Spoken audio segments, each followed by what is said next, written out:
देखो ये जो अंक 2 का दृश्य 2 मतलब कि लास्ट सीन है पार्ट 2 का। तो इसमें स्टेज पर लाइट आती है। उसके बाद दिखाया जाता है कि इसने फिर से लीव लिया है 6 महीने के बाद का, मतलब आफ्टर 6 मंथ। क्वार का महीना मतलब कि आश्विन मास, मतलब कि जब दुर्गा पूजा होती है उस वक्त का, अक्टूबर समझ सकते हैं। शाम का समय है। गांव का चौपाल जहाँ पे सब लोग बैठा करते थे, वहीं पर है। और वहीं पर केशव और लाखन के अलावा संतों के साथ बाकी सारे बच्चे भी वहीं पर। और सब ना मतलब काफी ना सुस्त दिख रहे हैं, ऐसा लग रहा है एक्टिव नहीं है। संतो आसमान की तरफ देख रही है और बोलती है, अरे वो देख बदली। तो जैसा कि शुरू से हम लोग को पता है कि इसमें बदली बच्चे बादल को कह रहे थे। दूसरा लड़का बोला, नहीं नहीं है, मतलब कि मुझे नहीं दिख रहा। संतो बोली, अरे दूर है, इसे दिखे ना, वो देख। ऊपर इशारा करके दिखाती है कि मुझे वहां बादल दिख रहा है। दूसरी लड़की बोली फिर से कि नहीं, मुझे भी नहीं दिख रहा। तीसरी लड़की बोली है। संतो बोली, अब भी बरखा होवेगी, मतलब इस बार बारिश होएगी, खूब बरखा होगी, मतलब बहुत बारिश होगी। और ऐसे बोलते जाती है जैसे लग रहा है कि वो सपने में बात कर रही है। बरखा होवेगी तो घास उगेगी, घास उगेगी तो गैया खाएगी, गैया खाएगी तो दूध देवेगी। तो जैसा कि लास्ट सीन में हम लोगों ने देखा था कि वहां जिला कलेक्टर जब आया था तो इन बच्चों को उस फैक्ट्री से रिहा होने के बाद जब समाज सेविका इनको लेकर के वापस आती है तो इनको रिहेबिलिटेशन सेंटर की बात की जाती है। उसके बदले में इन्हें कहा जाता है कि उन्हें गाय दी जाएगी, लड़कियों को सिलाई मशीन दी जाएगी। और वो लोग मना कर देते हैं कि सिलाई मशीन नहीं है, सबको गाय देंगे। तो गाय देने को लेकर के बात ये शुरू होती है कि गाय अगर आप दे दे तो हम गाय को खिलाएंगे क्या? क्योंकि सभी जगह सूखा पड़ा हुआ है, कहीं घास फूस पेड़ पौधे कुछ रहे नहीं। जो जंगल थे उन्हें तो आप लोगों ने काट कर, आप लोग ही काट के ले गए। जैसे कि दादी चिल्लाती रहती है कि हमारा जंगल क्यों काट लिया, दादी बीच बीच में चिल्लाती थी। तो उन्हीं सारी बातों को लेकर के ये बच्चे बोल रहे हैं कि नहीं, इस बार बारिश होगी, खूब घास होगी, पेड़ पौधे होंगे, गाय खाएगी, और गाय खाएगी तो दूध देवेगी। दूसरा लड़का बोलता है कि दूध देवेगी तो फिर घी बनेगा। तीसरी लड़की बोलती है, घी बेचकर हम लोग सत्तू लाएंगे और फिर खाएंगे। क्योंकि इन लोगों की हालत ऐसी थी कि इन्हें खाने का भी ठिकाना नहीं था, एक टाइम का खाना भी नसीब नहीं होता। संतो बहुत एक्साइटेड होकर बोली, हाँ वही सत्तू को घोल खावेंगे, मतलब ना जैसे माल्ट जैसा बना के हम लोग जैसे कोई चीज ड्रिंक पीते हैं उस तरह से हम लोग खाएंगे। और वो देख बादल।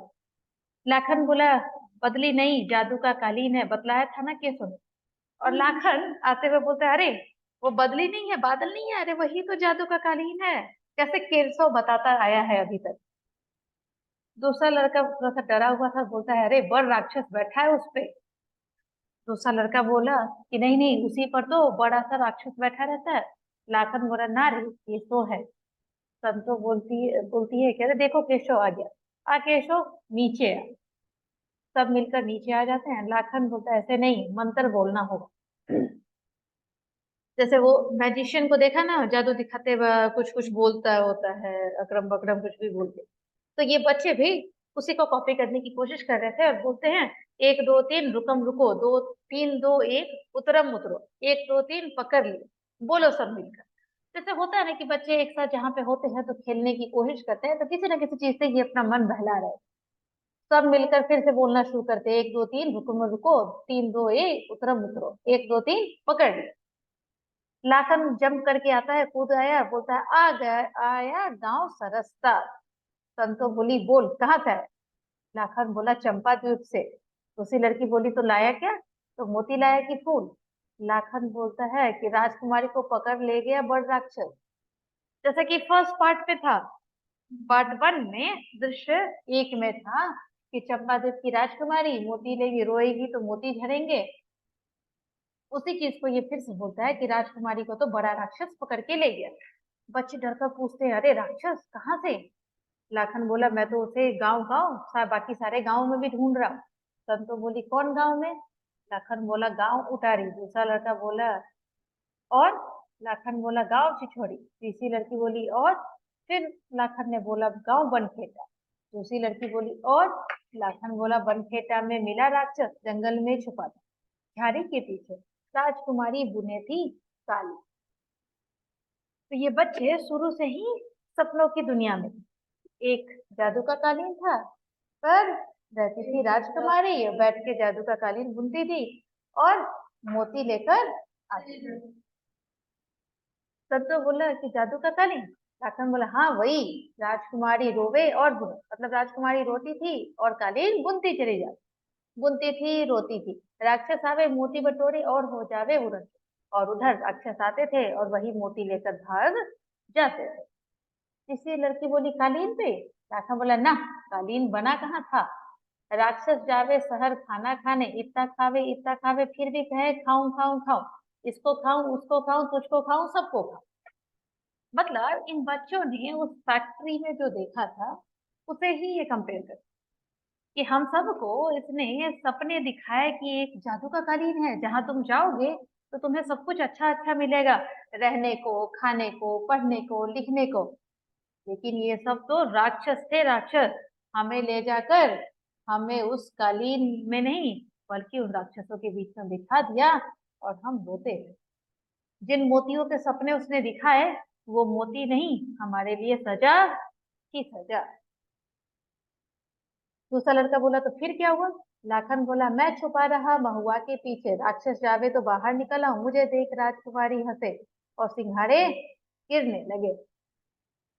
मैं बोला कि संतो बोली सिंघारे नहीं, रतफूल।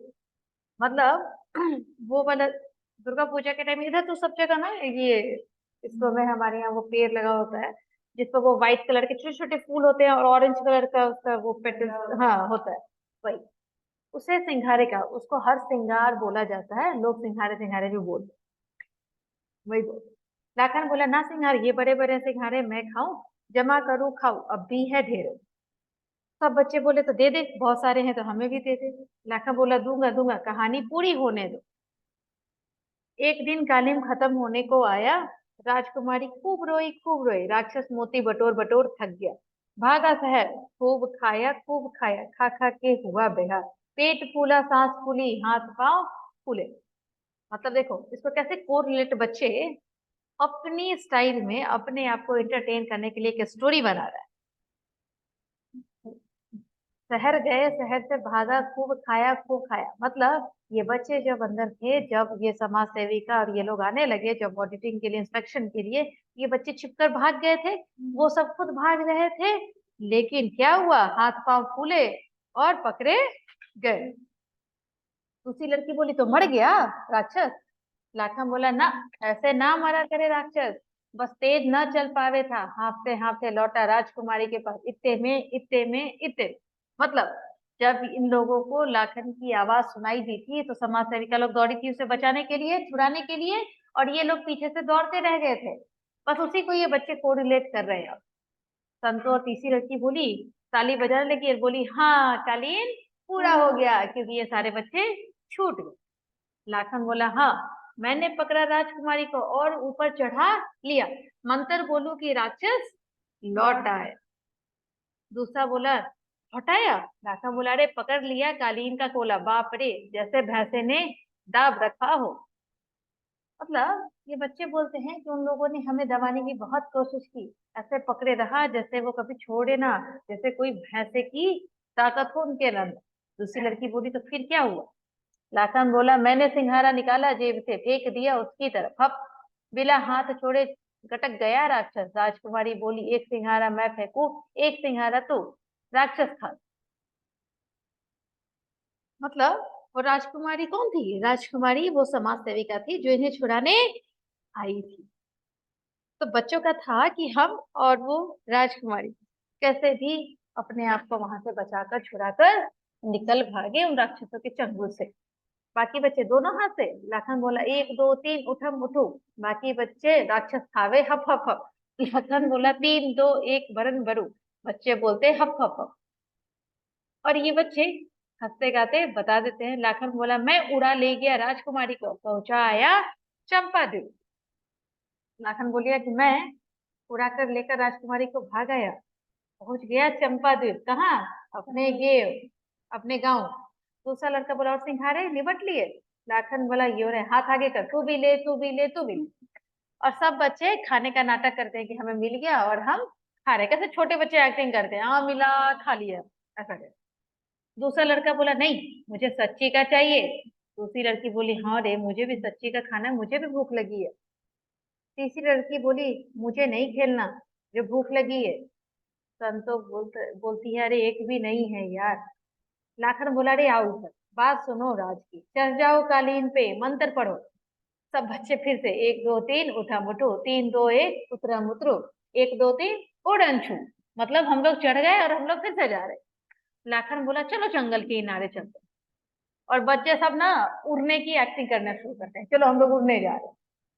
लाखन बोला बहुत लोग आए हैं शहर से, पता करन सूखा क्यों पड़े, जंगल क्यों कटे, पानी किधर जावे, खूब खाना साथ लाए पूरी चना और भात, जंगल में बैठ पिकनिक मनावे, खावे है बस खावे है खाए ही जावे। लाखन बोला कि मुझे पता चला है कि शहर से बहुत सारे लोग आए हैं, देखने आए हैं कि हमारे यहाँ इतना सूखा क्यों पड़ रहा है, जंगल क्यों काटे जा रहे हैं, पानी क्यों नहीं है, और सुना है वो सब पिकनिक मनाने आए हैं, पूरी चना भात सब लेकर के आए हैं, सब खा रहे हैं। तीसरी लड़की बोली राक्षस है राक्षस। लाखन बोला नहीं शहरी हैं, उड़ चले उनके पास, दे देवेंगे कुछ हमें भी। ये बच्चे बोलते चलो हम लोग उड़ के चलते हैं, हमें भी कुछ खाने को दें। बच्चे फिर से उड़ने की एक्टिंग करते हैं। संतो बोली वहां बरखा होगी। लाखन बोला शायद होवे। दूसरी लड़की बोली बरखा होएगी तो घास उगेगी। तीसरी बोलती है कि घास होवेगी तो गैया खाएगी। संतो बोलती है वो देख बदलू, उसे फिर से बादल देख। दूसरी लड़की बोली पकड़ ले कितनी पास है। मतलब बच्चे से होता है ना कि हम अगर बहुत छत पे होते हैं तो हमें ऐसा लगता है कि हम बादल को पकड़ सकते हैं, तो वैसे ही बच्चे भी। सब बच्चे अब बरखा होवेगी होके रहेगी। बच्चे दाईं ओर से बाहर जाते हैं, उतने में सब गांव वाले बाईं ओर से फिर से, मतलब अब दूसरे लोगों का टाइम था, अब गांव वाले आते हैं उधर से। पड़ रहा छपनिया का काल, पड़ रहा कैसारी दुकान, दियारी महंगाई ने मार, दमदी के हो गए चल, अन्न दाल का टोटा पड़ा, कपड़ा मिले ना हाथ, बालक सारे रोते डोले, जीना जी का जंजल, पड़ रहा छपनिया का काल, पड़ रहा कैसारी दुकान। देखो पीछे से ना गायों के रंभाने की आवाज, मतलब गाय जैसी आवाज निकालती है, और पीछे लेडीज बैठी हैं, और फिर वो कलेक्टर भी रहता है, बाकी सारे मेल मेंबर्स भी आते हैं, और ये सब बताना शुरू करते हैं कि हाय रे कैसी ये महंगाई है, कैसा ये जमाना चल रहा है कि हमारे पास 56 तरह की प्रॉब्लम है, हम सब पिस गए हैं। हमारी शरीर जो है, हमारे शरीर का जो चमड़ा है, जो स्किन है, वो भी झूल गए हैं, क्योंकि हमारे अंदर अब ना जान बची है और ना ही ताकत। क्योंकि ताकत के लिए खाना पीना चाहिए, और खाना ही नहीं है तो ना चमड़ा बचेगा ना ताकत बचेगी। कपड़ा जिससे मिलने की बात हम करते हैं, कपड़ा मिलता है बाजार में, लेकिन उस कपड़े को खरीदने के लिए भी हमारे पास ना ताकत है, ना पैसे हैं, ना कोई। और अब ये जीना, जिस जिंदगी के जीने की बात हम कर रहे हैं, यही जीना हमारे लिए जंजाल, मतलब जिंदा रहना भी हमारे लिए एक बहुत बड़ा प्रॉब्लम बन चुका है। तो हाय रे ये कैसा दुकाल है, मतलब इससे बड़ी मौत हम लोगों ने कभी नहीं देखी, ऐसी जिंदगी नहीं चाहिए। कलेक्टर दुखी स्वर में आया और बोलता है हद हो गई, इस हाल में गाय मेरे पास लेकर आए, पहले लाते शायद कुछ हो सकता है, पर नहीं, आप लोग तो बच्चों को भी अस्पताल तब लाते हैं जब बचने की उम्मीद न रहे, गलती की आप लोगों को गए। मतलब वही बोल रहा था कि जीना जी का जंजाल, तो जब अपने जीने का ठिकाना नहीं था तो ये गाय कहाँ से बचती, गाय को कहाँ से खिलाते। गाय बहुत दुबली पतली बड़ियल सी हो गई थी, जिसको लेकर के ये लोग कलेक्टर के पास जाते हैं, तो कलेक्टर बोलता है आप लोग ना, आप लोगों की बीमारी यही है, आप लोग बच्चे भी बीमार होते हैं ना, तो जब तक मरने की नौबत ना आ जाए तब तक आप लोग को हॉस्पिटल नहीं लेकर आते, अब मैं क्या करूं, मेरी गलती है कि आप लोगों को गाय दे दी। रमाई बोला हम तो साहब मना कर रहे थे कि हमें गाय मत दो। कलेक्टर बोला क्या बक रहे हो, लड़कियों को मशीन दे रहे थे उन्हें भी गाय दिलवा दी। केशव का बाप बोला हम तो कहे हुजूर सिलाई मशीन बढ़िया रहेगी। कलेक्टर बोला कि तुमने कहाँ कहा था, कोई समाज सेवक है कोई पत्रकार है, सब काम में टांग अड़ाते रहेंगे। तो कलेक्टर का कहना था कि मैं भी क्या करूं, कभी कोई समाज सेविका बोलती थी कि ये दे दो, कभी कोई दूसरा बोलता था ये दे दो, तो हर कोई तो बीच में खड़ा हो जाता। पता किसी को कुछ है नहीं, अब इन लोगों को क्या पता हमारे काम के बारे में। तीसरा गांव वाला बोला कुछ नहीं हुजूर, बस आपका ही सहारा है। कलेक्टर बोला अपने पास से गाय दी थी, मोटी दुधारू। अब हाल देखिए, कहते हैं मैं खरीद लूं। वाह, पहले नहीं आएंगे आपसे? मेरे घर में मरेंगी तो गो हत्या लगेगी, और मरेगी जरूर, क्योंकि ये गाय इसकी जैसी हालत है, बचेगी नहीं। रमाई बोला 3 हफ्ते से मजदूरी भी नहीं मिली है साहब। कलेक्टर बोला मिल जाएगी, नाप जोख होगी, हिसाब लगेगा, बिल पास होगा, तभी ना पैसा आएगा। 3 हफ्ते क्यों, 3 महीने भी लग सकते हैं, मैं अपनी जेब से नहीं दे सकता। रात दिन मैं इसी काम में लगा रहता हूँ, अभी तक रिहेबिलिटेशन का भी पैसा नहीं आया। 3 हफ्ते पहले मंजूरी मिली थी, मतलब 3 महीने पहले परमिशन हमें मिली थी। केसो का बाप बोला कि 3 हफ्ते पहले तो काम ही ना मिला था। कलेक्टर बोला कि 3 महीने पहले सही। तीसरा गांव वाला बोला 3 महीने पहले तो सूखा जांचने ही ना आए थे। तो तीसरा गांव वाला बोला कि 3 महीने पहले तो आप लोग आए थे कि इस गांव में कितना सूखा पड़ा है, और अभी तक आप लोगों ने कुछ भी किया नहीं। कलेक्टर गुस्साया, चिल्ला कर बोलता है क्या हुआ रे? तो पीछे से आवाज आई कि गाय सब जो है पार्क में आपके घुस गई है, उधर से ही आवाज। कलेक्टर बोला उन सबको बाहर निकालो, मारो कस के। बोले अरे नहीं नहीं, मर जाएगी, एकदम कमजोर है, कृपा करके अपनी गाय आप लोग ले जाइए, क्योंकि मेरे कैंपस में अगर एक भी गाय मरी तो अच्छा नहीं होगा। और फिर कलेक्टर बोलता है कि मैं देखूंगा क्या कर सकता हूँ, गायों का हाल तो बहुत बेकार कर दिया आप लोगों ने, बहुत दुख है मुझे। कितने सारे कसाई घूम रहे हैं खरीदने को, आपके सोचने की बात ही अलग है। रमई बोला कुछ पैसा मिल जावे, उधार मजूरी कुछ भी। कलेक्टर बोला कहाँ से दूं, गाय देकर गलती कर चुका, मेरे हाथ में कुछ नहीं है। काम हमें परमिशन आता है, हम लगा देते हैं, लेकिन पैसे ऊपर से आएंगे तभी मैं दे सकता, मैं कोई नहीं हूँ। ठीक है, देखूंगा क्या कर सकता हूँ, आप जाइए, मैं देखूंगा। गांव वाले चले जाते हैं। अब बर्दाश्त नहीं आता, बहुत खराब इलाका, हर साल सूखा, अकाल, महामारी। दिल्ली वाले आराम से बैठे हैं, मैं यहाँ खपड़ा हूँ, उस पर तबादला करवा कर रहूंगा और बर्दाश्त। कलेक्टर जो था बहुत फ्रस्ट्रेट हो गया था, बोला पता नहीं कौन से इलाके में मेरी पोस्टिंग करती है, यहाँ हमेशा मतलब सूखा, अकाल, महामारी, पैंडेमिक जैसी चीजें भी आती रहती हैं। दिल्ली में सब आराम से बैठे हैं और मैं यहाँ पागलों की तरह काम करता हूँ। इस बार मैं अपना ट्रांसफर यहाँ से करा ही लूंगा, और मैं टॉलरेट नहीं कर सकता। गाँव वाले चले जाते हैं। लाखन बोलता आज हो गया बंटा धन, गई नौकरी, 72 पड़े सो अलग। अब तक दर्द है, क्या बताऊं, थारे जैसे बाबू आए थे शहर से चाय दुकान पे, मैं काम करूं हूं ना वहां, जिसे गाय बेची उसी की दुकान है। सूखे का दौरा करन थारे जैसे बड़े आदमी आवे हैं आजकल, पत्रकार, समाज सेवक, सहकारी डिपार्ट के बाबू, उनकी बहस सुन जो हंसा, तो कब प्लेट हाथ से गिर के चकनाचूर, नौकरी जानी थी गई, चलो खोजो फिर से नौकरी। इसने कहा क्या करूं, ऐसी झापड़ लगाई है कि मेरे दोनों कान अभी तक हिल रहे हैं। और मैं क्या करूं, जिस चाय दुकान पे काम करता हूँ वहां पे बहुत सारे शहर से लोग आए थे, कोई रिपोर्टर था, कोई सोशल वर्कर भी था, लेकिन इन सब की बातें सुनकर ना मुझे हंसी आ गई, मेरे हाथ से कप प्लेट छूट गया, टूट गया, जिसके बदले में नौकरी भी गई और 2 झापड़ भी खाया।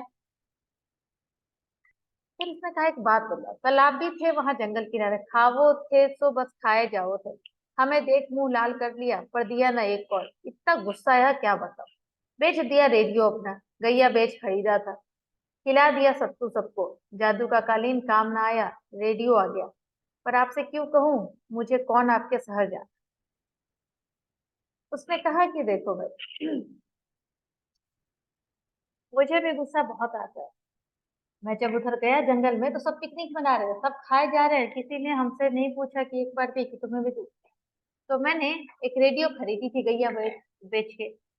अब उसी रेडियो को बेचकर मैंने सत्तू खरीदा, सबको खिलाया, खुद भी खाया। और मैं आपको क्यों बताऊं अपने यहाँ, मुझे कोई शहर नहीं जाना है आप लोगों के साथ।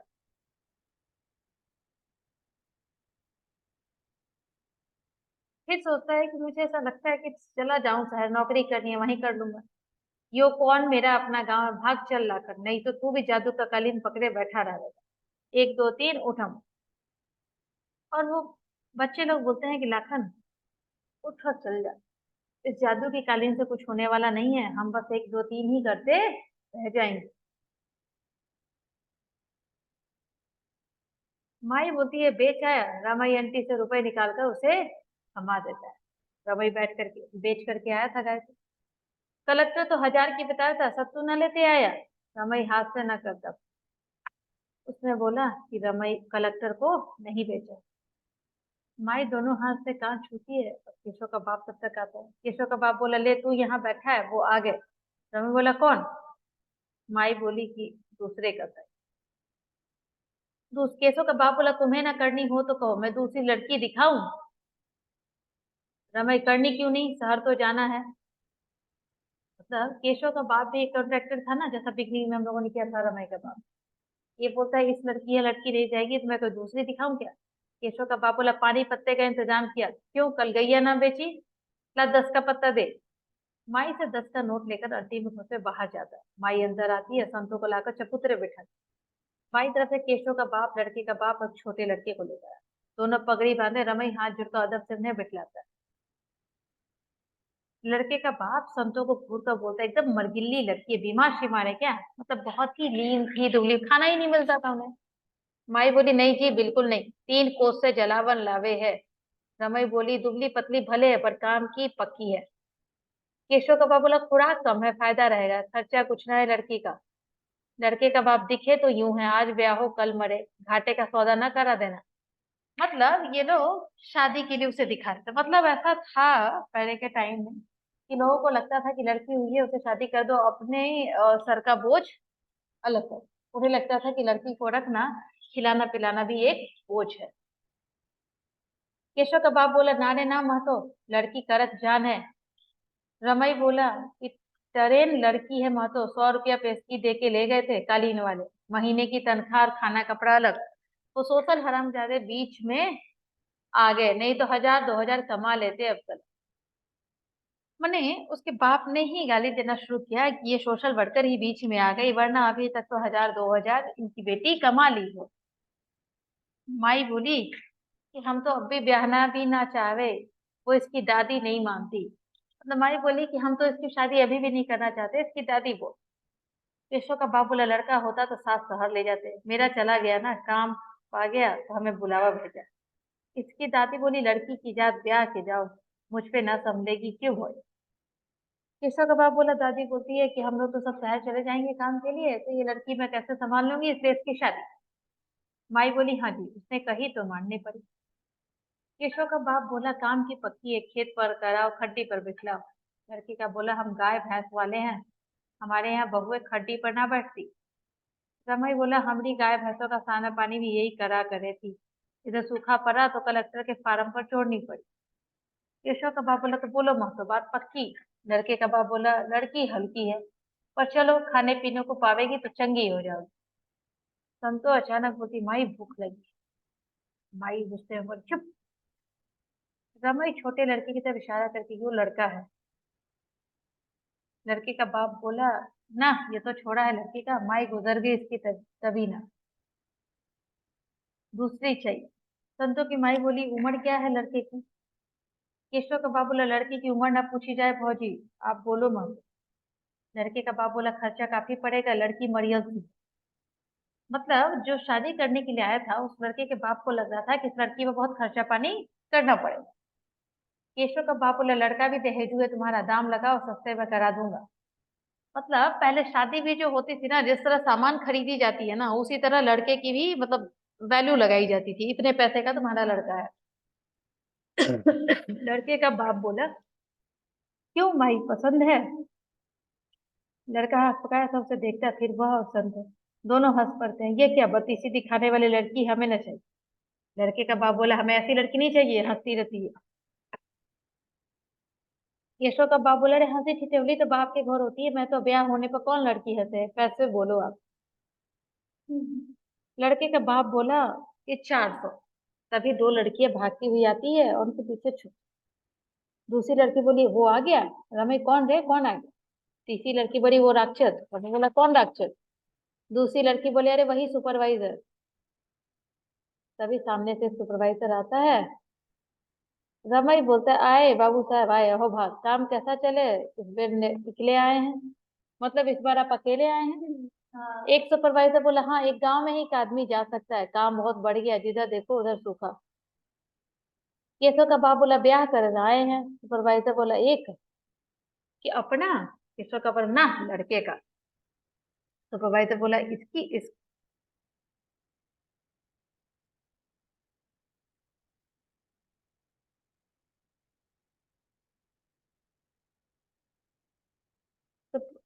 सुपरवाइजर इशारा किया। केशव का बाप बोला नहीं, इसके बाप का। सुपरवाइजर बोला लड़की कौन है? रमेश बोला ये संतो मेरी लड़की है। सुपरवाइजर बोला नहीं कर सकते। रमेश बोला क्यों? सुपरवाइजर बोला ये क्राइम है, जुर्म है।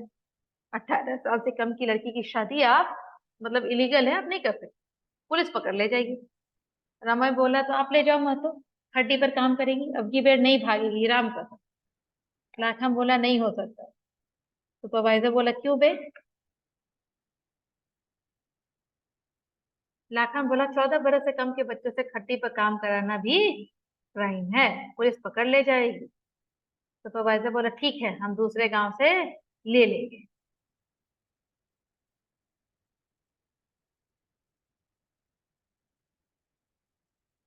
सब बोलते हैं ना बाबू साहब, बोलो कितना पैसा दोगे।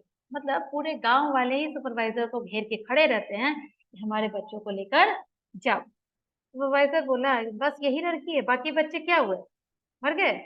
रमेश बोला यो रहे, और बाकी बच्चे जो छिपे होते हैं उनकी तरफ इशारा कर। सुपरवाइजर बोला फिर तो नहीं भागोगे तुम लोग? सब बोले ना बाबू साहब, बिल्कुल नहीं भागे। सुपरवाइजर बोला खतरा बहुत है काम में, पुलिस हमेशा तंग करते रहती है। केशव का बाप बोला आप कहाँ चले महतो? लड़के का बाप बोला पुलिस का डर दिखाओगे तो कौन ब्याह करेगा? सुपरवाइजर बोला बुरा मान गए महतो, अरे भैया 10-20 इधर कर देना, फिर पुलिस को बतलाने कौन जाएगा? मतलब वो जो लड़के का बाप था उसे भी ये सुपरवाइजर जो है पैसे दे करके उसे बोला था कि अरे तुम थोड़ा सा पैसे दे दो, फिर कोई कुछ नहीं कहेगा।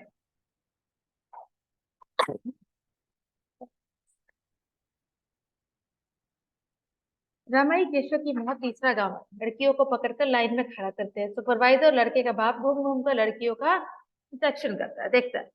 लड़के का बाप बोलता है सारी की सारी मरगिल्ली है, मतलब किसी के अंदर जान नहीं दिख रही। सुपरवाइजर बोला बेकार, एक भी काम की नहीं है। सब बड़े बोले काहे बाबू साहब? सुपरवाइजर अनारियों ने उंगलियां कटा कटा कर बेकार कर दिया, देखो कितनी सख्त पड़ गई, जितनी बार कटेगी उतनी सख्त पड़ जाएंगी। फिर महीन गांठ आखिर कैसे देगी? जैसा कि हम लोगों ने फर्स्ट में पढ़ा था ना कि वो कालीन बनाने में बड़े छोटे छोटे पतले से नॉट देने होते थे, ये हमारे काम की नहीं रही। लाखन बोला मतलब अब आप इन्हें काम ना देंगे? वो वैसे बोला नहीं। लाखन बोला पर आप तो कहते थे काम सिखलाने को ले जावे है, सीख जाने पर पैसा ज्यादा मिलेगा, जिंदगी भर को काम पक्का हो जाएगा। सुपरवाइजर बोला मैं क्या जानता था कि उंगलियां तुम लोगों ने बर्बाद कर। लाखन बोला जाने थे सब जाने, आपने जो किया सब जानबूझ कर किया है। सुपरवाइजर बोला तो तू क्या कर लेगा? जा नहीं देता काम। तीसरा गांव बोला बोला काम पैसे दे देना साहब, बच्चे भूख से बेहाल है, खाने को तो मिलेगा। रमई बोला दया करो बाबू साहब। सुपरवाइजर बोलता है कि भूख की कौन कमी है, एक ढूंढो 100 मिलते हैं, मुझे तुम लोगों से सिंपैथी है, इसीलिए मैं तुम पर आता हूँ। लेकिन मुलायम उंगलियां मिलेंगी तो सख्त क्यों लूं? सूखा सिर्फ तुम्हारे गांव ही में ही नहीं पड़ा, गांव गांव का यही हाल है, जहां जाओ बच्चों की लाइन लगी है। लाखन बोला हत्यारा, हमें धर्म सिखाए, तू निकल यहाँ से, हमें जो करना होगा कर लेंगे। सुपरवाइजर बोला कि इसको ना तुम लोग गांव में अपने सांप पाल रहे हो, ये लाखन, इसे बाहर करो वरना ये तुम लोगों का नाम बर्बाद कर देगा। दादी जो है लकड़ियों का गट्ठर लेकर आती है और एक कॉर्नर में पटक देती। दादी बोली क्यों बाहर करें, हमारे गांव की बात है, आप हम लोग खुद ही कॉम्प्रोमाइज कर लेंगे जो भी है। तू निकल बाहर, लड़के के माँ बाप ना है, यहाँ पड़ा रहे, कमा कर लावे है तो हमारे बच्चों को भी खिलावे, रेडियो बेचा तो सबको सत्तू खिलाए, तूने क्या करा? और तुझे हम नहीं भगाए? लाखन भी कूद कर दादी के पास चला जाएगा। सुपरवाइजर बोला बच्चे भूखों मरेंगे तुम्हारे, अगले बरस फिर सूखा पड़ेगा। लड़के का बाप बोला अब मेरी भी सुन लो। रमेश बोला हुकुम करो। लड़के का बाप बोला 300 दूंगा, बात पक्की। केशव का बाप बोला अभी तो 300 बोले थे और अभी 400 कहे थे। लड़के का बाप बोला तब खोट का पता नहीं था ना। रमेश बोला खोट कैसा? लड़के का बाप बोला उंगलियों का, उंगली कटी फटी है। माई बोली उससे क्या, थारे को कौन कालीन बुलवाना है? तो सही बात है, तो लड़के का बाप शादी करने आया था ना कि कालीन बनवाने। लड़के का बाप बोला कौन जाने बुनवाना पड़े, अपनी चीज ठोक बजा के लेनी चाहिए। तो उसका कहना था कि अच्छे से देख के ही सामान लेना। दादी बोली जुबान की कीमत नहीं है थारे, जाओ नई बयानी दहेजू से लड़। लड़के का बाप बोला कि 2 लड़कियां दिला दो, 650 मतलब 650 दे दूं। कृषक बोला 2 क्यों? लड़के का बाप बोला सोचू हूँ इस छोरे का भी कर दूं, जो दूसरा था। दादी बोली तुम जाओ यहाँ से, हमें शादी नहीं करा, शहर जाकर कमा खा ले भी नहीं। केशव गया है ना? लाखन बोला केशव आ गया, केशव आ गया। केशव आता है। केशव का बाप बोलता लाट साहब तो ना बने, कमाई क्या काट लाए देखो।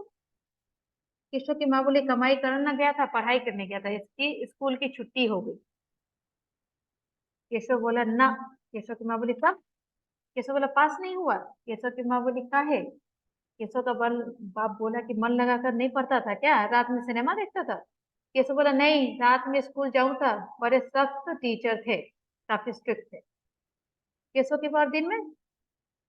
केशव बोलता है कि दिन में घर का काम था, मतलब घरेलू नौकर था, एज अ सर्वेंट। केशव बोला नहीं, सब मिलके काम करते, पर उनकी पढ़ाई मुझसे टफ थी। उनके बच्चे मुझसे छोटे थे पर बड़ी क्लास में पढ़ते थे। उन्हें कहीं घर जाओ, पढ़ाई तुम्हारे बस की नहीं। और उन्होंने ही कह दिया कि तुम घर जाओ, तुम नहीं पढ़ सकते। केशव का बाप बोला तनख्वाह तो देते थे ना, ना ला निकाल पैसे। केशव बोला तनख्वाह किस बात की, खाना देवे थे ना, और पढ़ाई का खर्चा। वापसी टिकट के पैसे भी दिए बेचारों। केशव का बाप बोला तू आ गया, नौकरी ना खोजी गई, यहाँ लाखों को देख। केशव बोला वहां एक भले मानुस मिले, उसने कही। लाखन बोला मिल गया फिर परियों का राजकुमार तुझे? मतलब तू तो हमेशा परी की बातें करता है, फिर तू उसी में रह गया। केशव बोला ना मानुस, अब भी आवेंगे, देख लियो। उसने कहीं शहर में कुछ ना रखा, गांव में काम करो, मैं भी रहूंगा। केशव बोला कि उन लोगों ने ही मुझे कहा है कि शहर में कुछ नहीं रखा, गांव जाओ, गांव में ही काम वाम करो। लाखन बोला फिर से वही जादू का कालीन? केशव बोला मैं कालीन बुनने नहीं जा रहा, गांव में काम करूंगा। केशव का बाप बोला कि बुनेगा कैसे नई कालीन, वो बुलावेंगे तो जाना होवेगा, 100 बार जाना होवेगा, 1000 बार जाना होवेगा। और वो इमोशनल हो जाता है कि मतलब हमारी क्या स्थिति है कि हमें कोई दूसरा काम भी नहीं मिल सकता, मजबूरी में ही सही हमें अपने बच्चों को बेचना पड़ता है। लड़के का बाप बोला और भेजो शहर, बड़ा ताव खाए थे, अब बोलो 100 में 2 ही लड़की। केशव बोला कैसी लड़की? रमेश बोला ब्याह है। केशव बोला किसका ब्याह है? केशव का बाप बोला संतों का। केशव बोला संतू, वो तो बच्ची है। केशव का बाप बोला तो क्या बुढ़िया कर शादी करेंगे, तू अपनी टांग मत पड़। लड़के के बाप ने बोला 100 में क्या हाथ लगेगा मातो, 300 तो आप खुद ही कहते रहे, क्यों रहे 300 में करूँ पक्का? केशव बोलती है दादी रोको इनको। दादी बोली कैसे रोकू, पैसे बिना शहर नहीं और शहर बिना गुजर। केशव बोला मेरी बात सुन बापू, उस भले मानुस ने कहा उसकी एक संस्था है सेवा संघ, वो यहाँ काम करने आवेगी, पुराने तालाबों की खुदाई करवावेगी, टाकों की सफाई, मिट्टी की धसाई रोकने को दीवार बनावेगी, मजदूरी गांव वाले करेंगे, खाने का प्रबंध वो करेगी, मरम्मत कराए टाके ताल हमरे हमरे काम आवेंगे, अगली बुआई के लिए बीज भी देगी। और दादी समझाओ। केशव ये सारी बातें कहता है कि केशव जहां से आया था उन लोगों ने कहा था कि तुम अपने गांव जाओ, हम लोग उधर आएंगे काम करने के लिए, पुराने तालाब वगैरह को फिर से खुदवाएंगे, उसमें पानी लाएंगे, मिट्टी निकलेगा, वो सब काम गांव में रहेगा, हम लोग खाना खिलाने का करेंगे। माई बोली देख सपना देखा है, कोई नहीं आवेगा यहाँ, कुछ नहीं सुधरेगा, ना सड़क बनेगी, ना कुछ होगा, ना पानी बरसेगी, ना फसल होगी, पानी बड़े किसान ले जाएंगे, हम वहीं के वहीं रह जाएंगे। लाखर बोला सपना या सच? दादी बोली पहले ना होवे था ऐसा, पहले बरसात का पानी संजो कर रखा जावे था, जंगल हरा भरा था, सूखे में काम आवे। मतलब कैसे आजकल ना हर अपार्टमेंट में भी रेन वाटर हार्वेस्टिंग लगा होता है वैसे। केशव बोला अब भी हो सके हैं। लड़के का बाप बोला लड़की 2 हो कि मैं जाऊं? केशव का बाप बोला 300 में कर दूं पक्की। रमई बोला ओझा ताल की मिट्टी खोदे तो अभी पानी निकल सके। केशव का बाप बोला बोल, हाँ है तेरी या नहीं लड़की के? रमई बोला और कुछ नहीं तो साग पात उग सके हैं। केशव बोला सेवा संघ वाले कहवे अपने ताल तालाबों की सफाई करो, बूंद बूंद पानी बचाने को टाके बस। केशव का बाप बोला बूंद बूंद पानी? रामी पानी है कहाँ कि तू पानी बचाएगा? केशव बोला इस बरस नहीं है, अगले बरस होगा, जब बारिश होगी तब हम डैम बना बना करके पानी रोके। केशव का बाप बोला और खाने को तेरी नानी देवेगी? केशव बोला कहा ना, सेवा संघ वाले आवेंगे काम पूरा होने तक, अगली बारिश तक खाने को भी दे देंगे। रमई बोला ताल की सफाई करनी है। केशव बोला वो मदद तब करेंगे जब हम लड़ने को तैयार होवेंगे। मतलब देखो, अब अगर जब तक तुम नहीं स्टार्ट करोगे तब तक कोई हेल्प भी नहीं कर सकता। लाखन बोला मैं लड़ने को तैयार, बोल किससे लड़ो? कलेक्टर की कोठी को आग लगा दो, राशन की दुकान लूट दो, पीडब्ल्यू का पैसा छीन लो। लड़के का बाप है बोलता है कि ठीक है ले लो, 300 रुपए में देता हूँ। केशव का बाप बोला इस चाल की सफाई बाद में करियो, पहले इनसे नत्थी कर। रमई बोला सब मिलकर खोदे तो पानी निकल सकता। लाखन बोला खोदाऊं ताल, निकाल लो पानी धरती के पेट से, बुनकर जादू का कालीन आजू आजू कर दूं सबको। दादी बोली मैं जानू हूँ कहाँ जमीन बोली है, कहाँ धरती के नीचे पानी। अब दादी बोलती है, मतलब जैसे बोलते हैं ना एक्सपीरियंस, दादी बोलती है मुझे पता है कि कहाँ पर जमीन खोदने से पानी मिले। तीसरा गांव वाला बोला उस खोदने के लिए ताकत चाहिए शरीर में। ताकत कहाँ से आएगी, हम लोगों ने तो खाना ही नहीं खाया, पेट में अन्न ही नहीं है। केशव की माँ बोली पहले राहत मजदूरी मिले तो काम हो। दादी बोली चलो सब कलेक्टर के पास, नाप जो जब होवेगी होवेगी, रोज की कुछ मजदूरी तो दे। भूख को राहत नहीं तो राहत मजदूरी कैसे, हिसाब में काट लो, हमारा हमरी ना नहीं है। न माने तो धरना दो उसके आगे, अपने हक के लिए लड़ोगे नहीं तो कुछ ना मिलेगा। केशव बोला कि सेवा संघ वाले भी यही बोलते हैं कि खुद लड़ाई लड़नी चाहिए। लाखन बोला है कहाँ तेरे वो सेवा संघ वाले? केशव बोला आवेंगे। केशव की माँ बोली कोई नहीं आवेगा यहाँ, जो करना है हमें खुद ही करना होगा। तीसरा गांव वाला बोला कोई नहीं आवेगा यहाँ, एक भी आदमी तो हमारी बात समझने आता। सरकार को समझाता गांव की जरूरत क्या है, तो हम भी अपनी लड़ाई न लड़ लेते। लाखन बोला लड़ेंगे जरूर लड़ेंगे। रमई बोला कुछ दिनों का सहारा हो जावे तो ताल की खुदाई हो सके है। लड़के का बाप चल 400 ले लियो। रमई बोला 400 ठीक है, पर देने पेशगी होंगे, ताल की खुदाई शुरू हो सके। केशव बोला उतने में क्या होगा, हम कलेक्टर के पास जावेंगे। रमई बोला कि वो कुछ न करेगा, वो आए उसके पास हम। आप तो लड़कियों की कहे थे ना, 800 में दोनों ले जाओ। तीसरा गांव वाला बोला ठीक है, और दूसरी लड़की को खींचकर संतों के पास बिठा देता। लड़के का बाप बोला 2 के 700 लगाऊंगा। रमई बोला 800, ना पाई कम ना ज्यादा। लड़के का बाप चलो 725 देते हैं। तीसरा गांव वाला बोले 725। लड़के का बाप बोला 725। तीसरा गांव वाला बोला 7.25 और रमई। केशव बोला दादी इनको रोको, सेवा संघ वाले आवेंगे। माई फिर से बोलती कोई नहीं आवेगा। केशव की माँ बोली आवेगा तो अपना लालच पूरा करने, अपनी खातिर जो करना है हम ही को करना। दादी बोली तो करो, अपने हक के वास्ते लड़ो, लड़कियों को मत बेचो। लाखन बोला मैं जाऊं क्या कलेक्टर के पास, चलो मेरे साथ। और आज अपनी मजदूरी बिना लिए वापस नहीं आएंगे। लड़के का बाप फिर से 7.25, गांव वाला 7.25 कर रहा। लाखन आवाज तेज करके बोला मैं चला कलेक्टर के पास, कोई आवेगा मेरे पास अपना हक मांगने?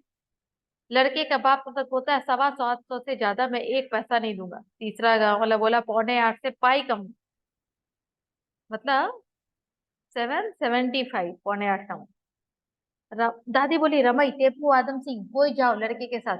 रमई ए रमई। रमई बोला चुप, 7.25 से कुछ कम नहीं कुछ ज्यादा। केशव का बाप बोला क्या कहते, कम ज्यादा किए बगैर सौदा कैसे होवेगा? सुनो कल की बात, सारे साथ में नत्ती कर लो, मतलब 750 में। दादी बोले अरे कोई तो जाओ लड़के के साथ, लाखन ठहर मैं ही आती हूँ। और दादी लाखन के साथ चली गई। केशव का बाप बोला भरो कॉल पक्का? दोनों बोला पक्का। केशव का बाप बोला तो ब्याह वास्ते कब आओगे? लड़के का बाप बोला अगले बुधवार को, मतलब नेक्स्ट वेडनेसडे। लाखन की आवाज सुनो सावधान कर रहा हूं मैं, अब नहीं चुकेगा गुस्सा मेरा। केशव बोला रुक जाओ कुछ दिन इंतजार कर लो। लड़के का बाप रमई और तीसरे गांव वाले के हाथ पर पैसे रख देता है। रमई बोला चलो सब काम से लगो। केशव बोलता है रुक राखन मैं भी है। केशव जाता है, माई और केशव की माँ लड़के के पास आती है। उधर बाकी सारे लोग भी आते हैं।